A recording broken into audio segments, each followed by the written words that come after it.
Good morning students, this is your 8th class science and today we are going to start with our new chapter, that is chapter number 11, force and pressure. Okay, so before starting force and pressure, let us know what is force and what is pressure and what is the difference between force and pressure. So what is force?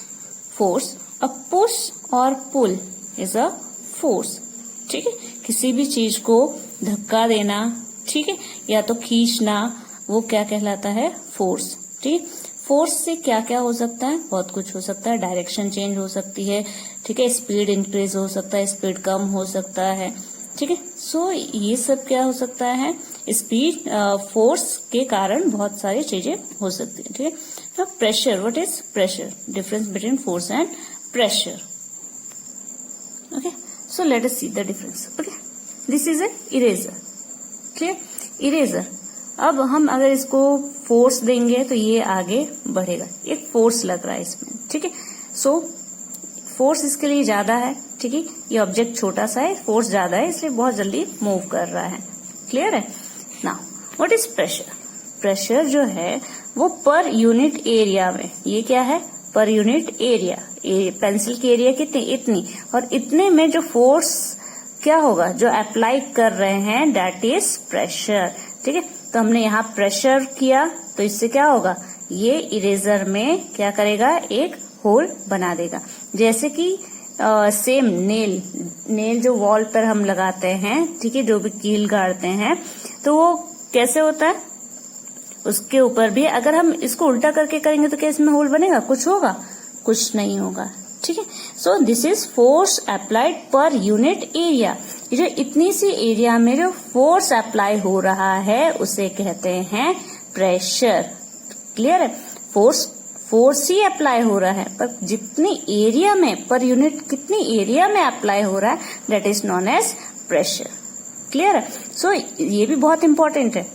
Pressure is also very important because on that principles only our nail works. ठीक है. our knife जो kitchen में use करते हैं वो भी उसी पर वर्क करता है. या अगर नाइफ में जो उसका पॉइंट है वो शार्प अगर नहीं होगा तो क्या ये कट होगा? इसे किसी चीज को वो कट कर पाएगा? नहीं. ठीक है. अगर तलवार भी ले लें, उसका पॉइंट अगर एज जो है वो शार्प ना हो तो किसी चीज को काट पाएगा? नहीं काट पाएगा. ठीक है. सो पॉइंट एज भी होना जरूरी है. ठीक है. जितना एरिया कम होगा उतना ही ज्यादा उस पर फोर्स अप्लाई इजिली होगा और वो चीजों को कट कर सकती है. So this is the difference between force and pressure. So let us start with the force. What is force? A push or pull is known as force. See, action like picking, ठीक है, opening, shutting, kicking, hitting, lifting, flicking, pushing, pulling are often used to describe certain task. ठीक है. ये सारी चीजें कोई ना कोई काम करने के लिए की जाती हैं. Each of this action usually results in some kind of change in the motion of an object. Okay. So कुछ भी ये जो सारे एक्शंस हैं ये क्या कर सकती हैं? या तो किसी एक्शन को बढ़ा सकती हैं या तो उसे बंद कर सकती हैं. क्लियर? सो इसे क्या कहा जाता है?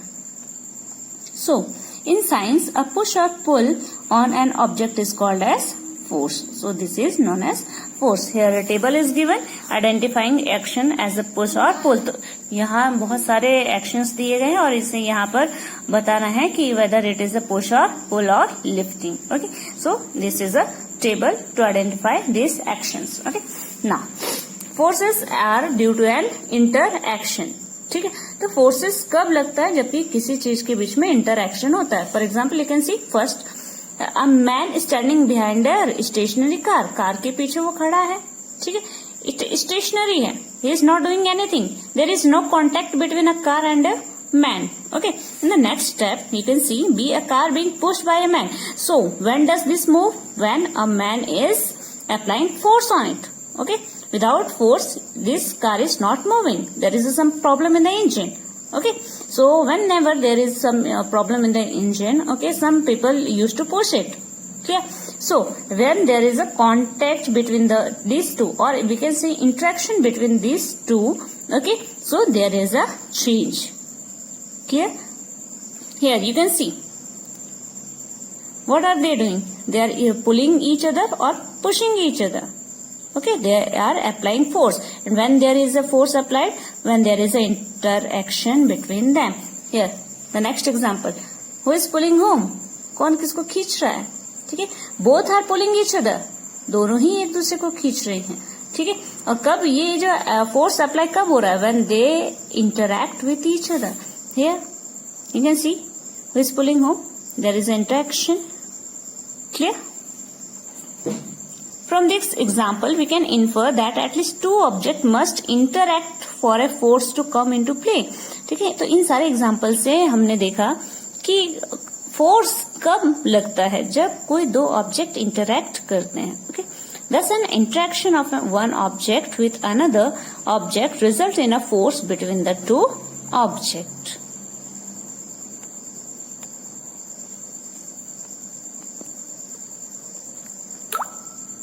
The next topic is exploring forces. Okay, so let us see the forces. Okay, so here there is an activity 11.2. Here it is given. Okay, there is a heavy box. Clear? Heavy box and two boys are there and they are pushing from one direction only. ठीक है, ये एक direction से, both are pushing in this direction. Okay, so the next one is this box is heavy box is there and the two boys which were in the first case pushing in from one direction only. Okay, here they are pushing in opposite direction. This boy is pushing in this direction and he is pushing in this direction. Okay, so what happens in both the cases? Okay, what is the result of both the cases? Okay, so जब ये दोनों एक तरफ force लगा रहे थे तो इनका फोर्स क्या हो गया? ऐड हो गया. ठीक है, तो एडिशन से क्या होगा? ये फोर्स इंक्रीज हो जाएगा, फोर्स विल इंक्रीज एंड इसकी वजह से ये क्या होगा? ये आगे मूव करेगा. ठीक, द नेक्स्ट केस कि ये दोनों का जो फोर्स था वो एक तरफ से लगता तो ये आगे की तरफ मूव करता. ठीक, सो यहाँ पर ये दोनों अलग अलग हैं. ठीक है, तो अगर इन दोनों का फोर्स बराबर होगा, ठीक है, फोर्स अगर बराबर होगा तो ये जो है इसका नेट जो फोर्स होगा वो क्या हो जाएगा? जीरो. नेट फोर्स क्या हो जाएगा? जीरो, क्योंकि दोनों के पास बराबरी का फोर्स लग रहा है. तो ये अगर नेट फोर्स जीरो हो जाएगा तो ये जो ऑब्जेक्ट है it will not move in any of the direction, किसी भी डायरेक्शन में मूव नहीं करेगा. क्लियर? अगर बैलेंस्ड फोर्स लग रहा है तो, अगर इनबैलेंस्ड फोर्स लगेगा तो क्या होगा? ठीक है, इम्बैलेंस्ड फोर्स लगेगा तो अगर इसका फोर्स ज्यादा है तो इस तरफ थोड़ा सा जाएगा, इसका फोर्स ज्यादा है तो इस तरफ थोड़ा सा जाएगा, ज्यादा नहीं मूव होगा, पर क्योंकि थोड़ा सा ही फोर्स कहीं किसी तरफ ज्यादा हो सकता है, ज्यादा तो नहीं, बाकी फोर्स क्या हो रहा है? बैलेंस हो रहा है. ठीक है, सो अगर इसका फोर्स ज्यादा है तो थोड़ा सा इस तरफ मूव होगा, इसका ज्यादा है तो थोड़ा सा इस तरफ मूव होगा. अगर दोनों का इक्वल है तो क्या होगा? It will not move in any of the direction. Clear? So see है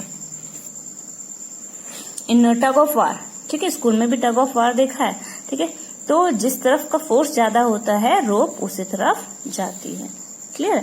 सो see, force applied on an object in the same direction add to one another. अगर सेम डायरेक्शन है तो क्या होंगे? You can see the first case. ठीक है, add हो जाएगा. क्यों? क्योंकि फोर्स क्या होगा? इंक्रीज हो जाएगा. Clear? To one another. Now recall what happened when you and your friend pushed the heavy box in the same direction. Okay, that is this activity. If the two forces act in the opposite direction of an object, the net force acting on it is the difference between the two forces. तो net force क्या होगा? दोनों के difference के बराबर. अगर difference zero हुआ, ठीक है, तो क्या होगा? बॉक्स कहीं भी मूव नहीं करेगा. What did you observe in activity 11.2 when both of you were pushing the heavy box from opposite direction? Recall that in the tug of war, when two teams pull equally hard, the rope does not move in any direction. ठीक है, सो जब दोनों तरफ का force जो है बराबर होता है तो रोप किसी तरफ भी मूव नहीं करती है, या तो बॉक्स किसी भी तरफ मूव नहीं करेगा. So we learn that a force could be larger और स्मॉलर देन द अदर. इसका मतलब फोर्स भी बड़ा या छोटा होता है. The strength of force is equally expressed by its magnitude. So force का स्ट्रेंथ जो है वो किससे बताया जाता है, नंबर से बताया जा सकता है, that is magnitude. Clear. We have to specify the direction in which a force acts. तो हमें ये भी बताना होता है कि फोर्स जो है वो किस तरफ एक्ट कर रहा है। ऑल्सो इफ द डायरेक्शन और the magnitude of the applied force changes, it effects also changes. अगर जो डायरेक्शन है, फोर्स का डायरेक्शन जो है वो चेंज होता है, या मैग्नीट्यूड, यानी कि मैग्नीट्यूड क्या है, नंबर, ठीक है, कितना फोर्स हम लगा रहे हैं, दैट इज मैग्नीट्यूड। तो अगर फोर्स हम इंक्रीज कर रहे हैं, ठीक है, और उसका डायरेक्शन चेंज कर रहे हैं, तो उसका इफेक्ट भी तो चेंज होगा, that we have seen here. Clear. Also changes. Now next topic, see a force can change the state of motion, that we have studied in the starting only, beginning only. Okay, so force से क्या हो सकता है, changes आ सकते हैं, ठीक है। See here, you might recall similar situation, for example, while taking a penalty kick in the football. First page में हमने देखा था पेनल्टी किक फुटबॉल में क्या होता है, the player applies a force on the ball, ठीक है। Before being hit the ball was at the rest. तो स्टार्टिंग पोजीशन में जो बॉल थी वो क्या, रेस्ट पोजीशन में थी, ठीक है, जब तक किसी ने उसे हिट नहीं किया था, ठीक है। The applied force makes the ball move towards the goal. तो जब इसे हिट किया गया, that is a force is applied on it, ठीक है। What will it do, it will move towards the goal. Clear. Suppose the goal keeper dives और jumps. अब जब ये बॉल गई, ठीक है, गोल की तरफ, ठीक है, वहां पे गोलकीपर जो था वो जंप करता है उसे पकड़ने के लिए, ठीक है। इसका मतलब by his action the goalkeeper tries to apply a force on the moving ball, ठीक है। तो गोलकीपर क्या करता है, एक मूविंग बॉल को रोकने के लिए फोर्स अप्लाई करता है। The force applied by him can stop और डिफ्लेक्ट द बॉल, ठीक है। तो या तो वो स्टॉप कर सकता है या तो उसका डायरेक्शन चेंज कर सकता है, डिफ्लेक्ट कर सकता है, सेविंग अ गोल बीइंग स्कोर्ड, ठीक है। और इस तरीके से वो गोल होने से बचाता है। If the goalkeeper succeeds in stopping the ball, it speed decreases to 0, ठीक है। अगर वो गोल कीपर जो है बॉल को रोक लेता है, तो या इसका मतलब ये हुआ कि बॉल की स्पीड क्या हो गई, decrease to 0। Clear. The observation suggest that a force applied on an object may change its speed। यानी कि फर्स्ट चीज हमें क्या पता चली कि फोर्स से स्पीड चेंज होती है। First one is change in speed. If the force applied on the object is in the direction of its motion, the speed of the object increases, ठीक है। सो अगर कोई यहाँ से एक बॉल आ रही है, ठीक है, एक बॉल इस तरफ से आ रही है और जा ही रही है, और मैंने इसमें एक बार और इसी तरफ किक मार दिया, तो उसका क्या होगा, स्पीड क्या होगा, its speed increases. This is the sign of increase. Okay, so speed क्या हो जाएगी, और इंक्रीज हो जाएगी। अगर ये बॉल इस तरफ से आ रही है, मैंने इस तरफ से मार दिया, तो दूसरी तरफ चल जाएगी, है ना, direction change. If the force is applied in the direction opposite to the direction of motion, then it results in the decrease in the speed of the object। और यहाँ क्या होगा, इस तरफ का स्पीड चेंज हो जाएगा, ठीक है, clear.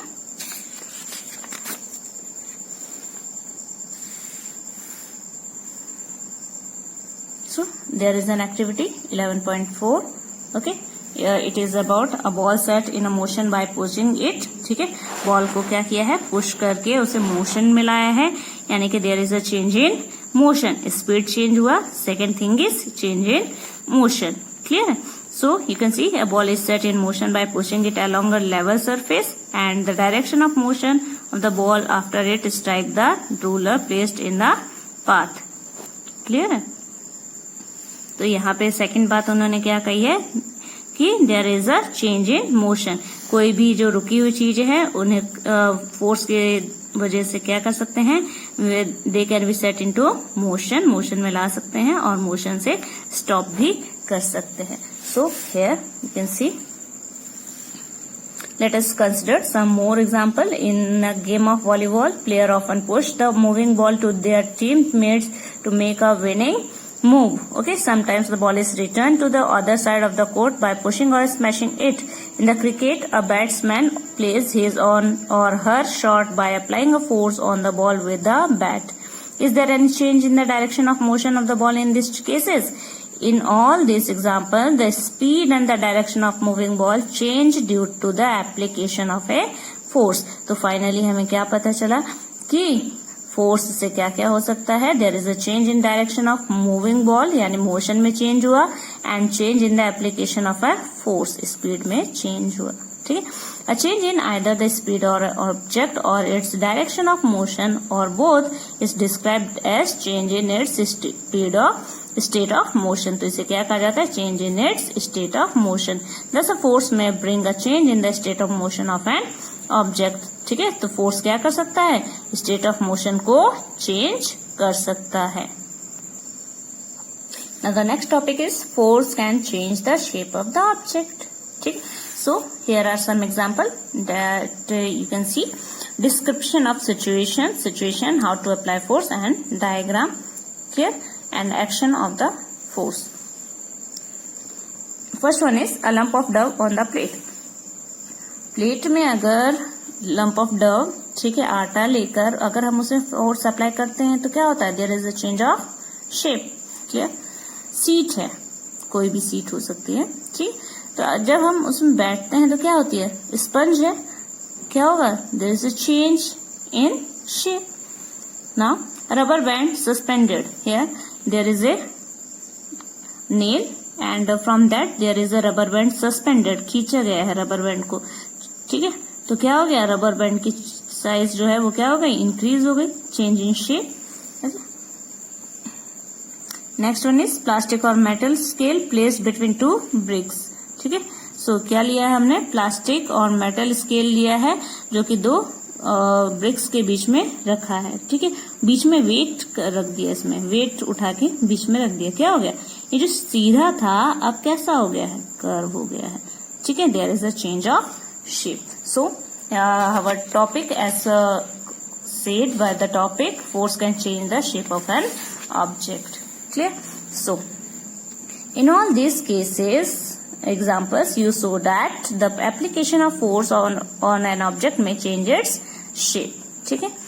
So here, having performed all the above activities, you would have realized that a force क्या क्या कर सकता है. ये देखिए, इतनी सारी एक्टिविटी और एग्जांपल्स देखने के बाद फोर्स क्या क्या कर सकता है. See first one, may make an object move from rest. एक ऑब्जेक्ट को रेस्ट पोजीशन से मोशन में ला सकता है. May change the speed of an object, speed change कर सकता है. ठीक है. May change the direction change हो सकता है. May bring about a change in the shape of an object, change the shape. And last one is may cause some or all of this effect. ठीक है. So इनमें से कुछ कर सकता है और सारे ही कर सकता है मोशन. क्लियर है? So now there is a type of force. ठीक है. Let us see next one, contact force. ठीक है. contact forces के टाइप है. टू टाइप्स होते हैं, contact force and non contact force. So contact force हम पहले देख लेते हैं. There are two types of contact force. ठीक है. Muscular force and second one is friction force. First one see. Contact, नाम से ही पता चल रहा है, दो चीज जब एक दूसरे के कॉन्टैक्ट में आती हैं और तब जो फोर्स लगता है वो कहलाता है contact force. First one is muscular force. ठीक है. सो अगर हमको किसी को पुश करना है, ठीक है, किसी को उठाना है, तो क्या बिना टच किए कर सकते हैं? नहीं कर सकते हैं. ठीक है. सो सी, कैन यू पुश और lift a book lying on the table without touching it. ठीक है. क्या इस बुक को मुझे उठाना है, क्या मैं इसे बिना टच किए उठा सकती हूँ? ठीक है. I am not magician. ठीक है. मैं मैजिशियन नहीं हूँ. क्लियर. तो हमें उसको उठाने के लिए क्या करना पड़ेगा? I have to touch it. Okay. So there is a contact between my hand and this book. Clear. So there is a contact. Can you lift a bucket of water without holding it? ठीक है. क्या हम bucket को उठा सकते हैं बिना पकड़े? No, not possible. Generally, to apply force on an object, your body has to be in contact. हमें बॉडी के साथ उसका कांटेक्ट होना जरूरी है जब हम कोई भी काम करते हैं. ठीक है. इस पेंसिल को होल्ड करने के लिए क्या चाहिए? There is a contact between my fingers and this pencil. Without touching, I can't write. Okay. With the object, the contact may also be with the help of stick or a piece of rope. When we push an object like a school bag or lift a bucket of water, where does the force come from? So ये जो force लग रहा है, अगर मुझे एक bucket water उठाना है तो उसमें फोर्स कहाँ से लग रहा है, कहाँ से आया? This force is caused by the action of muscles in our body. तो ये कहाँ से आ रहा है? From the muscles of our body, and that is why this is known as muscular force. Clear? See, animal also make use of muscular force. तो ये भी जो लोडेड व्हीकल्स को पुल कर रहे हैं, ठीक है, कैसे कर रहे हैं? Because of their muscular force only.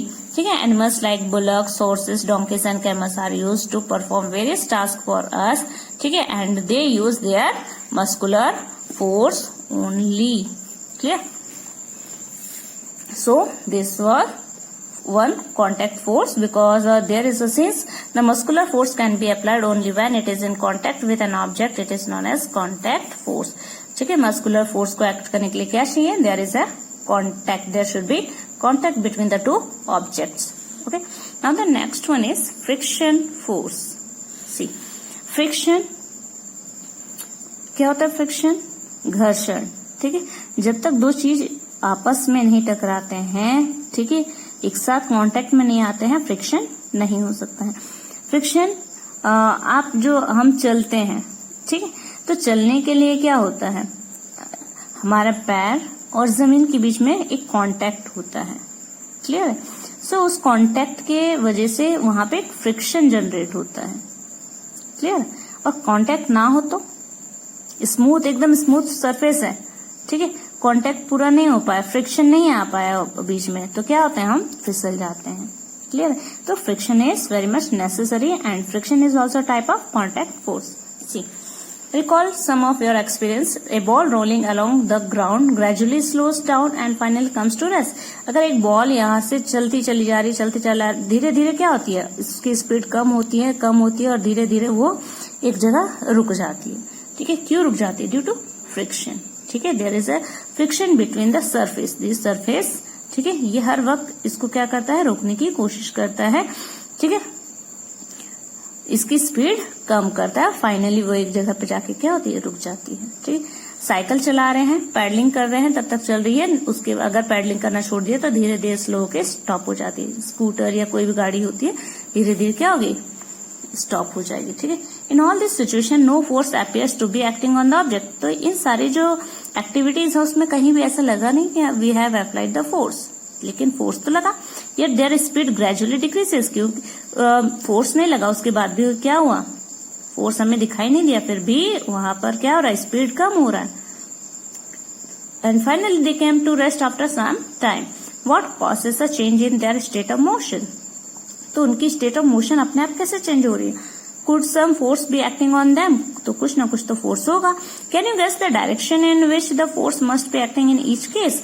ठीक है, तो क्या डायरेक्शन हम बता सकते हैं फोर्स का?